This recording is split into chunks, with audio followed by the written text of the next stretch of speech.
सावन का महीना आया, शिव जी की महिमा सब गा रहे हैं और सभी शिव जी की विशेष आराधना कर रहे हैं, क्योंकि उनकी आराधना से बहुत ज़्यादा फल मिलता है। और आप चमत्कार देख ही रहे हैं, 3 नेत्र एक साथ बने हुए हैं, दीपक में महाकाल के नैन बने हैं, सुंदर दर्शन हुए हैं। ये ऐसे अद्भुत दर्शन तभी होते हैं जब आप निरंतर उनकी पूजा करते हैं। जिनके भी ये दीपक की आकृति है वो घंटों पूजा कर रहे हैं, जलाभिषेक कर रहे हैं। जो लोग सोचते हैं कि ये 2 मिनट की पूजा से बन रहा है, नहीं, ये उनकी विशेष पूजा से बन रहा है। विशेष परिश्रम कर रहे हैं, घंटों पूजा कर में लगे रहते हैं। तो शिव जी तो ऐसे भोलेनाथ हैं कि वो आशीर्वाद देते ही देते हैं। बाबा भोलेनाथ विशेष भोले हैं या विशेष कृपा करते रहते हैं। आप सभी तो जानते ही हैं, उनकी विशेष कृपा का प्रभाव रहता है। अगर आपके दीपक में इस तरह की आकृति बन रही है तो ये आपकी बहुत खुशी के लिए है, क्योंकि आप जो पूजा कर रहे हैं वो सफल हो रही है। क्योंकि सबसे पहला प्रश्न होता है सभी भक्तों का कि जो भी हम सिद्धि प्राप्त कर रहे हैं, क्या वो सही चल रही है, क्या हमारा मंत्र जाप सही चल रहा है, क्या हमारी पूजा सही चल रही है। तो ऐसी सुंदर आकृति बन रही है तो आपके सभी कार्य सही चल रहे हैं, आपकी देव पूजा फलित हो रही है, बहुत ज़्यादा आपको प्रभाव मिलना शुरू हो जाएगा। अगर किसी के मन में ये प्रश्न आता है कि हमें इससे कौन सी शक्ति प्राप्त होगी, तो शिव के गण बहुत शक्तिशाली होते हैं। इनकी तो महिमा इतनी निराली होती है जिसके बारे में हम कह ही नहीं सकते हैं। विशेष शक्तियों से भरे होती हैं।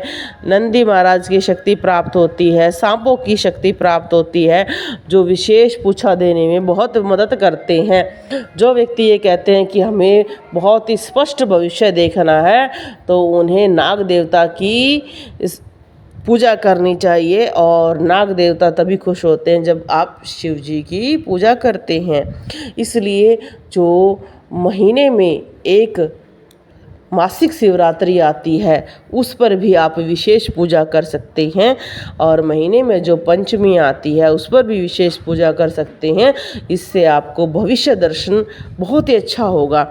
जो व्यक्ति बार बार ये कहते हैं कि जी हमारी पूछा स्पष्ट नहीं है या स्पष्ट हम नहीं देख पाते हैं, तो उन्हें एक नियम पकड़ना चाहिए।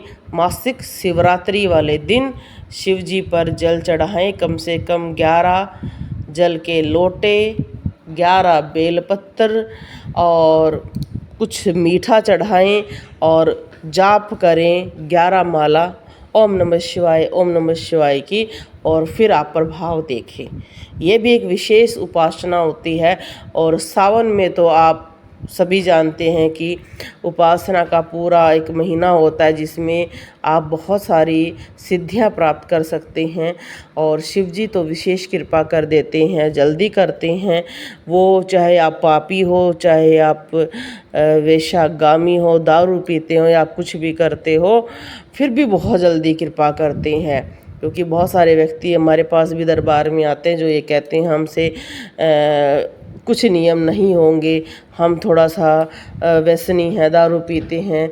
तो वो व्यक्ति भी शिव की आराधना कर सकते हैं और उनको भी सिद्धि प्राप्त हो सकती है। क्योंकि कई लोग ये सोचते हैं कि जिनको सिद्धि प्राप्त है वो सभी व्यसनों से दूर होते हैं। ऐसा नहीं होता है, क्योंकि हर देवता के अलग नियम हैं। और भोलेनाथ तो ये कहते हैं चाहे सुर हो, असुर हो, देव हो, मानव हो, ये आएगा मेरे दर पर, वो आशीर्वाद लेकर ही जाएगा।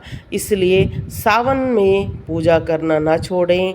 और अगर आपका पुत्र नहीं हो रहा है तो एक बेलपत्र मंदिर में लगवा दें, आपको पुत्र होने जितना लाभ मिलेगा और आपके पुत्र की मनोकामना जल्दी पूरी होगी। पर बेलपत्र का ध्यान रखना है, वो अच्छी तरह से चलना चाहिए, वो जलना नहीं चाहिए।